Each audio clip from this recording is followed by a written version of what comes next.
เอาทุกคนตอนนี้แม่งเขาเจ้ากะสิเกียมล่ะพี่น้องหลังจากที่เขาเจ้าเฮ็ดโรงทำพิธีแล้วมาแก้เคราะห์อีหยังต่างๆเขาเจ้ากะสิเกียมเอาโป้งไว้บนจุดที่เขาเจ้าเฮ็ดห่างน้อยๆเลยทุกคนอันนี้แม่งเขาเจ้ากะ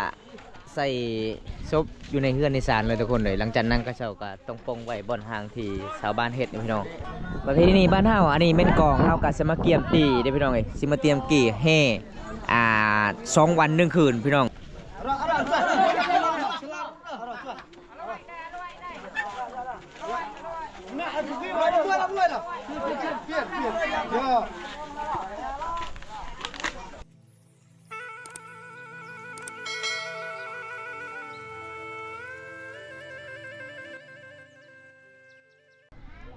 ถ้าสวัสดีทุกคนสวัสดีบริการยามแรงทุกคนนะวันนี้บอมตากะมาเดินทางที่ชนบทหมู่บ้านคนจีคือเก่าพี่น้องวันนี้กะเจ้ากะมาเฮ็ดงานและเปิดในพี่น้องที่12ของ14จุมพรมันกองพี่น้องตอนนี้คือสาวบ้านเขาเจ้ากะกำลังสิเกี่ยมเฮ็ดโล่งเรื่อยโล่งอันนี้ก็คือประเพณีบ้านเฮานี่พี่น้องไอ้แบบเขาเจ้ากะมาเฮ็ดงานและเปิดเขาเจ้าต้องเฮ็ดห่างน้อยๆแบบนี้เลยทุกคนอันนี้จะเป็นร่างนี่แหละพี่น้องที่คนจากไปในเมื่อคืนนี้ก็เลยมื้อนี้เขาเจ้ากะกำลังสิเกี่ยมล่ะพี่น้องที่ทำพิธีงานระเบิดและกาอันนี้เป็นกระเจ้ากะสีเอาไว้ลงศพจุดนี้คือกระเจ้ากะกำลังสิเกียมเฮ็ดโลงเรือโลงนะพี่น้องเอ้ยเป็นหมู่บ้านเฮากะเป็นความสามัคคีทางเทศนบทของชุมเขาบรูหมู่บ้านคนสีพี่น้องแม่หมู่บ้านเฮากะบ่ได้ซื้อโลงมาแต่เมืองผู้ใดจากไปก็มีแต่เฮาเลื่อยเองทางชาวหมู่บ้านเป็นความสามัคคีเด้อทุกคนคำบ่ซอยมันก็บ่วิดหีดประเพณีบ้านเฮางานระเบิดคนจากไปในหมู่บ้านเฮาต้องเฮ็ดแบบนี้ตลอดเลยทุกคนเลยเลขครับเลขในรถมันใต้อันนี้ก็คือเป็นเพื่อนหลังนี่แหละพี่น้องคนจากไปทุกคนเลยกะขอแสดงเสียใจน้ำพี่น้องคือท่าโดนมันได้เลยเด็กตามหมู่บ้านเอาเรื่องอะไร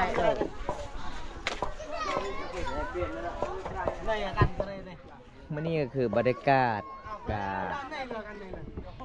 ยามตอนเช้าๆพี่น้องทางชาวหมู่บ้านมื้อนี้กะพึงความสามัคคีเด้อทุกคนไปใส่บ่ได้ปกติช่วงนี้คือบ้านเฮากะ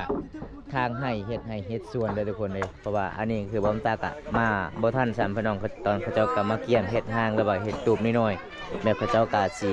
เฮ็ดโรงแล้วก็คือเอาลงศพก็คือเอาไว้จุดนี้เด้อทุกคนประเพณีบ้านเฮาตอนนี้เด้อพี่น้องเรือบ้านชอย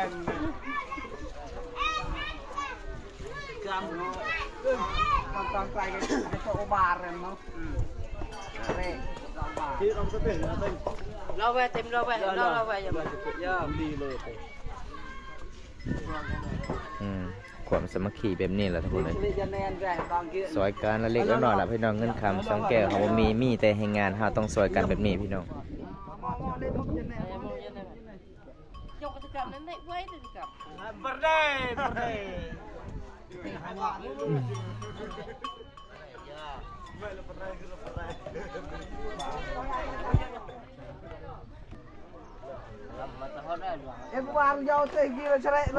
เพราะว่าตอนนี้กะพี่น้องทางสามหมู่บ้านเขาเจ้าก็มาซอยกะไก่สิแล้วเลยเด้อพี่น้องไก่สิแล้วพี่น้องเขาเจ้ากะมาเฮ็ดโรงพี่น้อง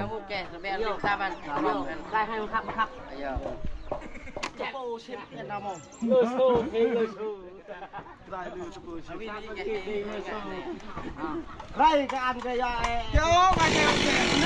ใจหนา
ตอนนี้ก็คือมาเรียบร้อยทุกคนเลยหลังจากนั้นก็คือเขาเจ้าก็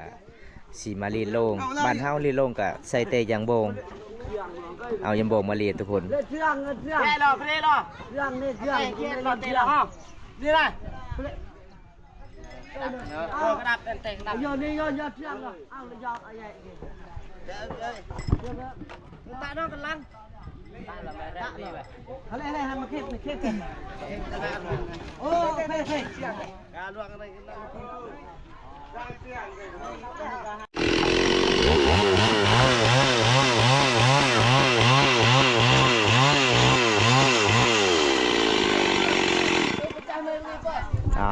สำเร็จมาเรียบร้อยทุกคนตอนนี้พี่น้องเขาเจ้ากลับมาเฮ็ดหลังจากนั้นก็คือเฮากับสมารีดทุกคนเลย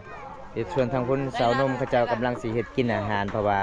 ตอนรับแขกมาแต่บ้านไกลบ้านเนื้อบ้านไกลผู้ใดมาร่วมงานระเบิดมื้อนี้ก็คือกินความสามัคคีทั้ง3หมู่บ้านเด้อทุกคนเลยมื้อนี้ก็หลายคนก็บ่ทีมบ่ปะกันพี่น้องซอยเวียกซอยงานมื้อนี้ล่ะทุกคนมื้ออื่นเช้าแล้วก็ทาง3หมู่บ้านนี่ก็คือเขาเจ้ากลับไปส่งสการอยู่ปราสาทเด้อทุกคน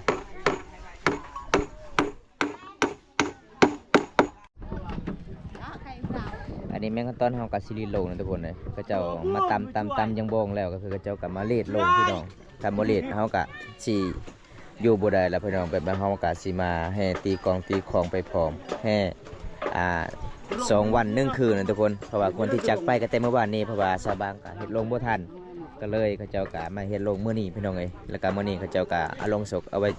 อยู่ในโลงแล้วก็ปงไว้จุดนี้พี่น้องเอ้ยมันเป็นประเพณีบ้านเฮาเด้อทุกคน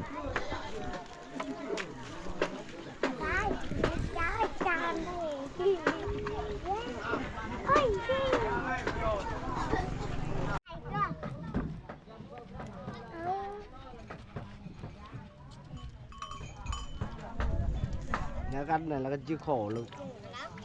ที่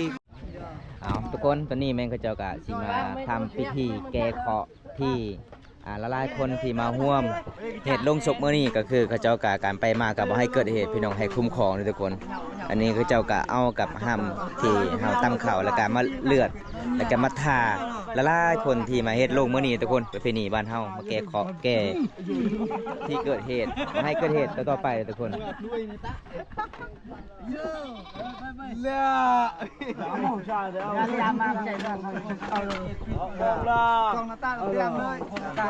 ยังเยอะช่วยเนี่ย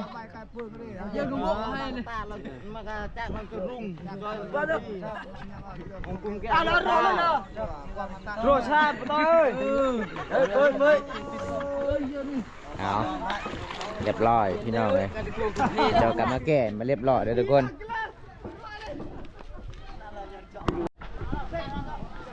เอาทุกคนตอนนี้แม่งเขาเจ้ากาซิเกียมหลับพี่น้องหลังจากที่เขาเจ้าเฮ็ดโลงทำพิธีแล้วมาแก้เคราะห์อีหยังต่างๆเขาเจ้ากาซิเกียมเอาโป้งไว้บนจุดที่เขาเจ้าเฮ็ดห่างน้อยๆเลยทุกคน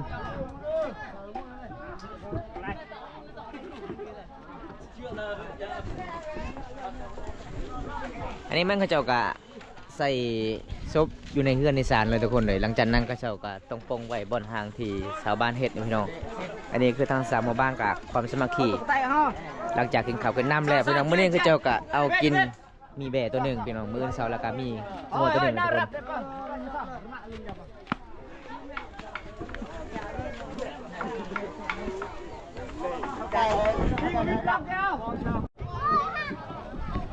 ประเพณีบ้านเฮาอันนี้แม่นกองเฮากับสมาเกียมตีเด้พี่น้องเอ้ยสิมาเตรียมกี่แห่2 วัน 1 คืนพี่น้องตอนนี้ก็คือไอ้เพิ่นก็กำลังสิแปลงตีให้แปลงให้มันดังๆก่อนทุกคนชวนชาวบ้านเขาเจ้าก็สิเอาใส่โลงพี่น้องเอ้ยเอาลงศพมาใส่โลงพี่น้องหลังจากนั้นก็สิมาปองไว้จุดนี้พี่น้องมันเป็นประเพณีบ้านเฮาเด้อทุกคนกองก็ประมาณ4 หน่วยแหละพี่น้องเอ้ยมันแปลกหลายเลยพี่น้องหลังจากนั้นก็มีของไปฟอร์มได้เฮาตีทุกคนแล้วก็เฮาต้องเฮ็ดรูปแบบโบราณพี่น้องบ้านเฮาเอิ้นบีโบทุกคนประเพณีบ้านเฮาต้องแบบนี้เลยคนจากไป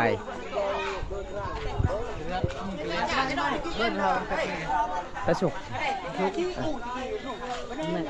เอิ้นสารามื้อนี้สาบานกะละลายคนเลยทุกคนเห็นบ่บ่ได้กะบ่ออกป่าออกดงเด้บ่ได้กะอยู่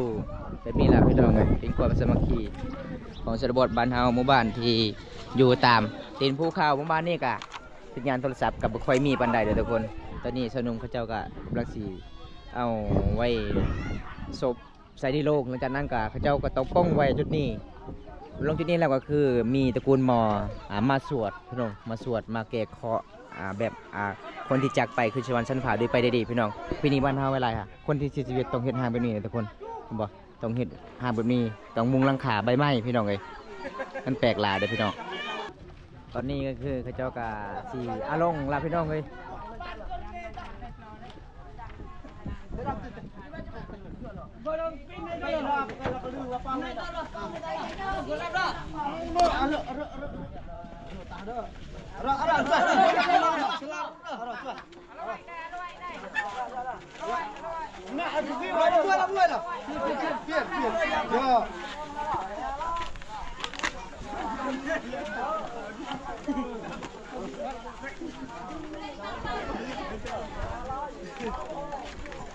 หลังจากนั้นมันเขาเจ้าก็ต้องเอาลงจุดนี้นะทุกคนเห็นบ่ต้องให้เป็นเมนตลอดเลยพี่น้องถ้าคนที่จากไปเอากลับมาตีกล่องตีคลอง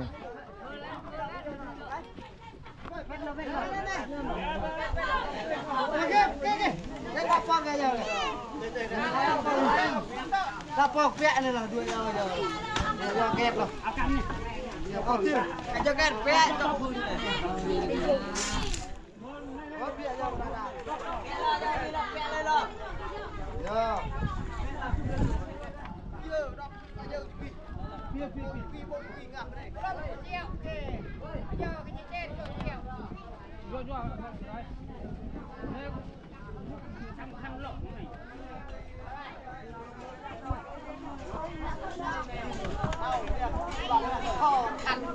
Vin đi, ra bằng cái nào? Đâu. Nhớ vào đâu kìa.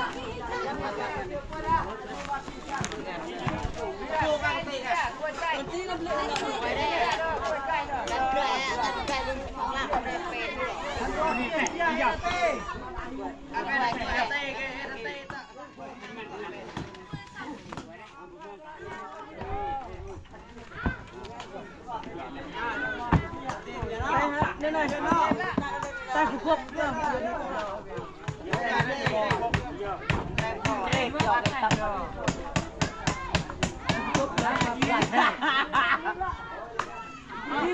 Ini akan di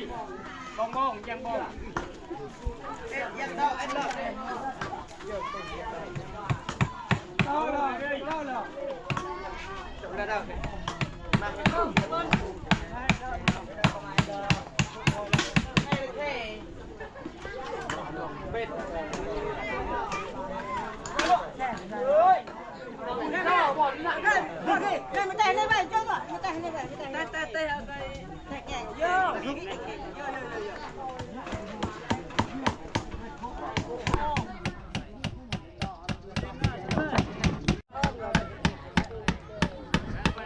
หลังจากที่เขาเจ้าเอาลง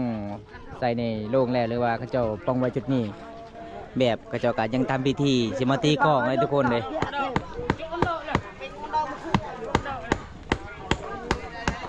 Này. Coi, chúng ta làm coi. Quay là lăng cái. Lăng cái thôn bơn được lăng này. Quay lăng qua. สาบานมาละลายคนเลย Đi đây. Này là gian nen là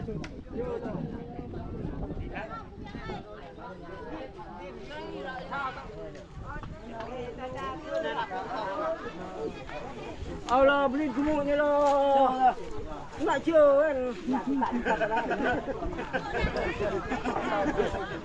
Cok untuk ngay dah.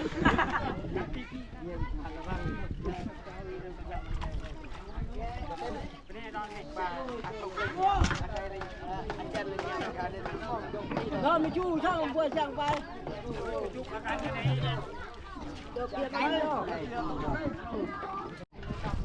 อันนี้เป็นสาบานเขาเจ้ากะกำลังซีโล่งต่อพี่น้องแบบบ้านเฮากะไม้ที่เฮาเลยเองมันก่อนสิบ่ได้งามพี่น้องเขาเจ้าเอายังบองคุยยังบองมาคุยยังบองแล้วก็มาตำแล้วก็มารีดโล่งพี่น้องต้องซอยกันหลังจากนั้นก็คือสาบานเขาเจ้ากะต้องเกี่ยมตีกองตีของไปพร้อมในทุกคนเป็นบ้านเฮาก็มีพี่น้อง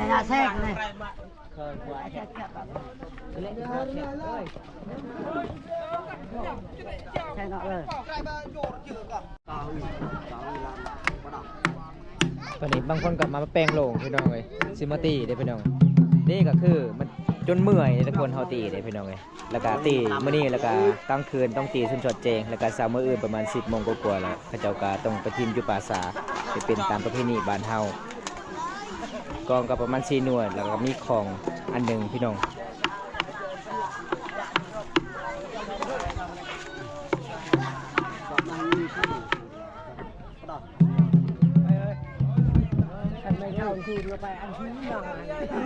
หลังจากนั้นแมนพ่อใหญ่บ้านเพิ่นกะสีมัดเฟ่พี่น้องอันนี้คือเคยเก่าเคยใหม่พี่น้องมันเป็นตามประเพณีบ้านเฮาเด้หลังจากเขาเจ้าตีกลองต้องมีเคยเก่าเคยใหม่มาก่อนไปก่อนออกมานี่ก่อนทุกคนอันนี้คือตระกูลหมอที่สูตรพี่น้องเอ้ย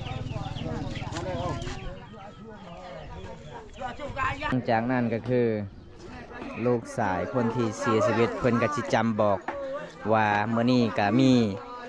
ตระกูลหม้อก็มาสวดให้เมย์คืนสวรรค์ชั้นป่าไปด้วยดีบ่ให้เจ็บบ่ให้ใครให้คุ้มครองที่มาร่วมงานละปึเมื่อนี้หลายคนทุกคนมันแปลกหลายพี่น้อง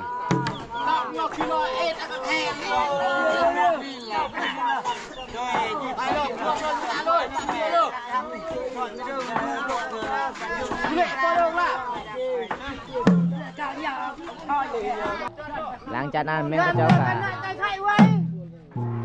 เยี่ยมทำพิธีเลยเด้อพี่น้อง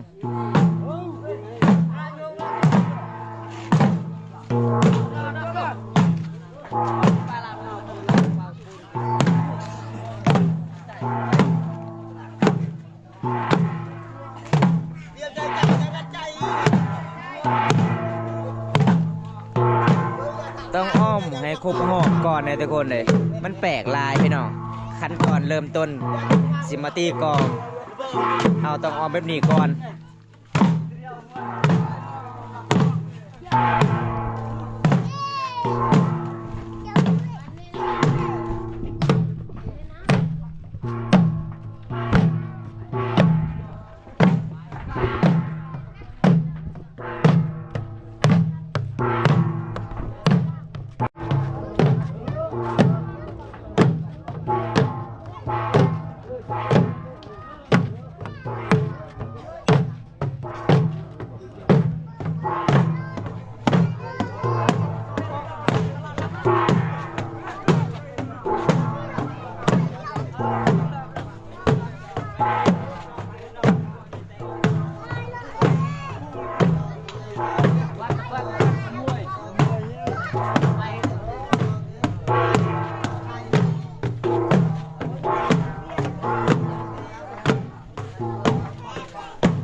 ตอนนี้ก็คือครบหอบมาเรียบร้อยแล้วทุกคนเลยหลังจากนั้นแมงข้าเจ้ากาสีมาแจกยายข้าวสารแต่ละคนพี่น้องหลังจากนั้นก็คือข้าเจ้ากาต้องทิมไว้ในโลงศพไม่เป็นตามประเพณีบ้านเฮาเด้อทุกคนหลังจากข้าเจ้าทิมข้าวสารบอลโลงศพแรกก็ตีกองตีคองให้มันถึกจังหวะเลยพี่น้องเข้าตีบนถึกจังหวะมันกับบ่ได้อีกพี่น้องเว้ยหลังจากนั้นก็คืออันนี้คือตระกูลหมอได้หลังจากคนที่จากไปในคลิปนี้ก็มีตระกูลหมอมาสวดมนต์พี่น้องเป็นกำลังสิมาแบ่งข้าวสารก่อน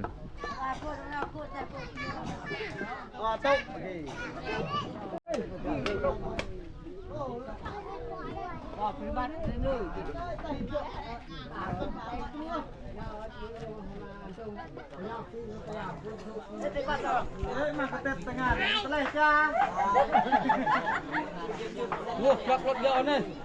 รถเน่าเลยรถไม่บันดีรถไม่โอ้ยโลกจะไม่มาได้โอ้ยเดี๋ยว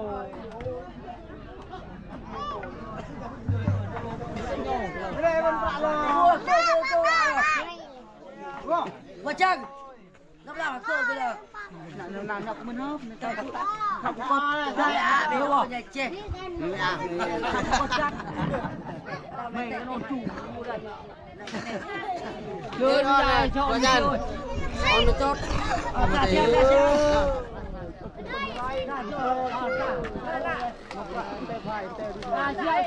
chưa sợ rắc phải ôn ra chạy đi nước buông xong rồi đuôi ấy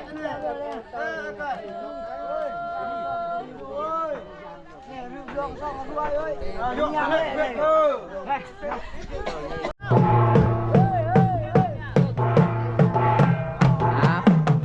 หลังจากนั้นกลับมาตี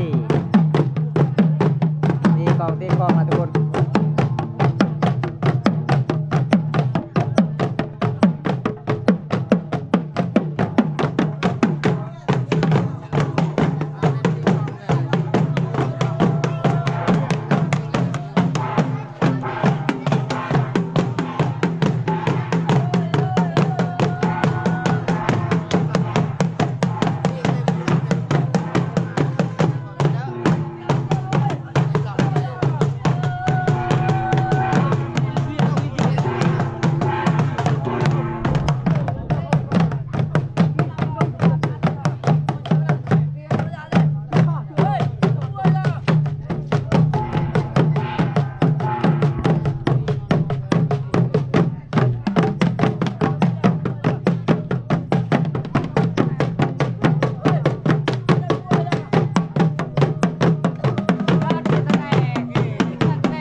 ทุกคนตอนนี้ก็คือเขาเจ้ากะ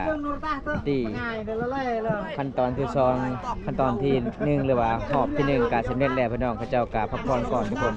วันนี้คือทางสาวหมู่บ้านเขาเจ้ากะมาละลายคนมาร่วมงานทุกคนในร่วมงานระเบิดผู้สาวเขาเจ้ากะยินเราให้สนุมที่มาตีกลองทุกคนตีกลองตีของไปพร้อมประเพณีบ้านเฮาแต่แบบนี้แหละพี่น้องพาคนจากไปในหมู่บ้าน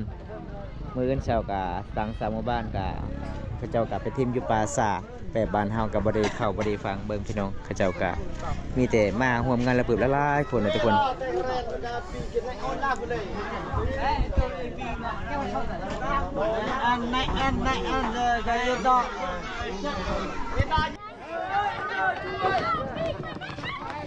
เวลาเฮามาร่วมงานระเบิดเฮาต้องกินถ่านเลยทุกคนเลยเอาแน่พอจันไปเลยกินผมเต็มnàyเรียกช่างปวดช่างตอนนี้บอมตากะมากินถ่านก่อนแต่แบบการไปมาก็ให้คุ้มครองพี่น้องพูดอยู่ดีมีแห่งนะจุดอยู่ใดใครจะมีอยู่ดีมีแห่งทุกคนส่วนเลยช่วยอย่ามาเชียวเงินแกะได้โปรด50,000ประตาให้แต่พูดตะกี้ใส่รวดให้บ่มเราใส่รวดให้บ่มอายุใช่เนี่ยจะมาเชียวนี่โตอันดูก่อนดูสิบ่โซเลอะไรบ่เราจะมา10,000ประที่เราก็จะมาเชียวโอ้ยตอนนี้มันทับหูแล้วทุกคนเลยก็คือว่าตากะมากินทานแบบซอยกันเล็กน้อยละพี่น้องตามประเพณีบ้านเฮาถ้าเฮามางวนงานละปืดเฮาต้องกินฐานไปพร้อมทุกคน เอามือจับมือดูเอานั่นนะตักนั่น หลังจากนั้นก็คือมีตระกูลหม้อเพิ่นกับสีสูตรแล้วกะเจ้าต้องตีอีกพี่น้องเลยตีกองตีคอกันได้ทุกคน